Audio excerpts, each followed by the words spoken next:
So first thing I'll talk about is, where I got this dream about, disrupting real estate, empowering millions of people globally. So I've been to, 85 plus, over 100 countries, but on one trip, 85 countries alone, which was pretty extensive. And I didn't come back to the States until I was done with it. So, but why did I do that? I wanted to have something that had a global impact, covering everywhere. People everywhere could use whatever I was going to do next.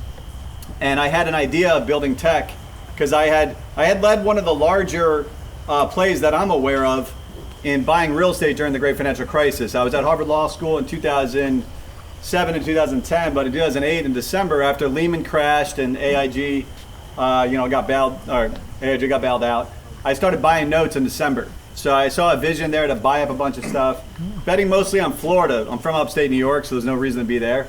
And but I saw, at that time it was contrarian actually, very hard to raise money, basically almost impossible. But succeeded at buying 17,000 apartments, and also then mostly Florida, but I ended up buying some in Texas, so we still own over 2,000 here in Texas apartments. But when I was doing that, I led all the aspects, construction, all the different various things. And by the way, one of my earliest backers, my second earliest backer, is still with me as a partner, as Dan French, from 2005 onwards. Yeah. So my brother was the first, and we grew up together, and I got the big money backers. My brother's a teacher with like 45K salary, my initial backer. He's done well. He's fine. So he's done well. Around 2000, I'd started like a little tech company when I was at Harvard, actually, a Harvard undergrad, built it for me, and it started making money right away. So I saw the power of tech there. Because I needed cash, so I came up with an idea in the real estate space, started making cash off of this idea. That kid is actually an investor in this current platform that we're doing right now. He's not a kid anymore, but and we're friends. But, or I hope so if you give me his money.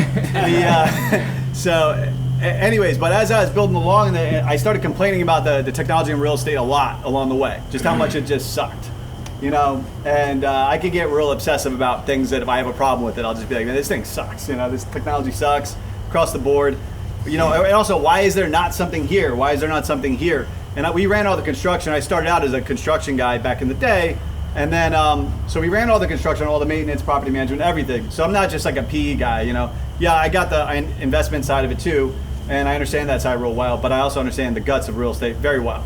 In fact, at one point we ran so many construction units, we were top 5 in the country with a very small group.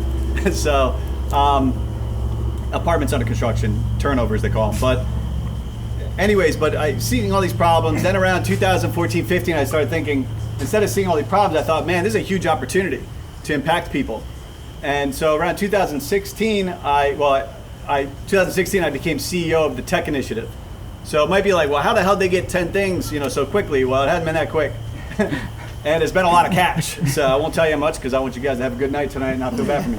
So, but I spent a lot of cash building things out, a lot of aggressive effort. Santhar's been with me since San Francisco. He's one of the best investments I've made. So, and that's been over 5 years now.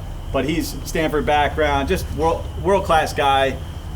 Immigrants tend to do the best in our company because they're already tough and they're opportunity driven, right? Masters in robotics, was at a Sequoia funded company, Y Combinator, and he was like employee number 3 or 4, ran all their engineering product. So we've been with for over 5 years helping them make this a reality. So as along the way, we test a lot of stuff. So that's how we identify these opportunities. It wasn't a blind thing, So we identified the insurance play. We knew that thing was working. Then I decided to hire people better than me in that spot in InsurTech space. Prakash has background in insurance as well in the tech space. He's also technical. Most of our guys are technical. So it's by no chance that this group is pummeling, You got great people, idea already market tested, and it works, right? It's gone 30x in 6 months. They just won a startup competition that they competed in recently. And actually, another one we competed in just also, I think this week, PayUp won. And the number 2 runner-up out of that competition was OwnProp, who's also here.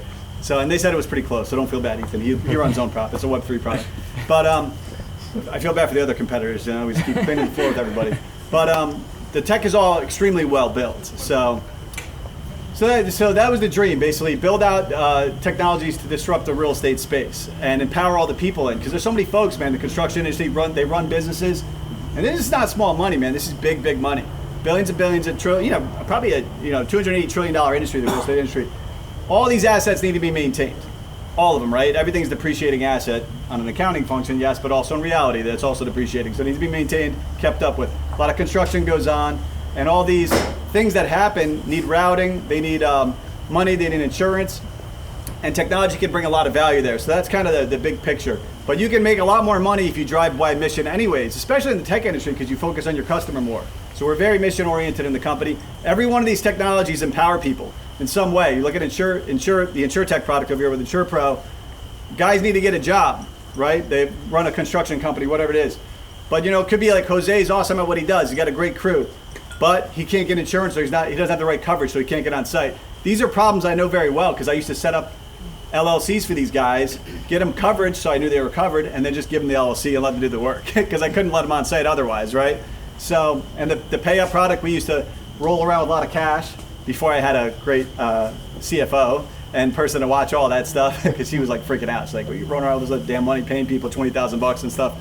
But I realized how much they needed the cash to float their own workers and their supplies. So these problems I realized many years ago in experience, knowing the problems, right?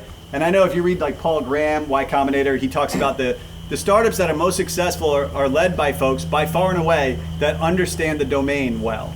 And we understand the domain absolutely cold. We know this domain just in and out.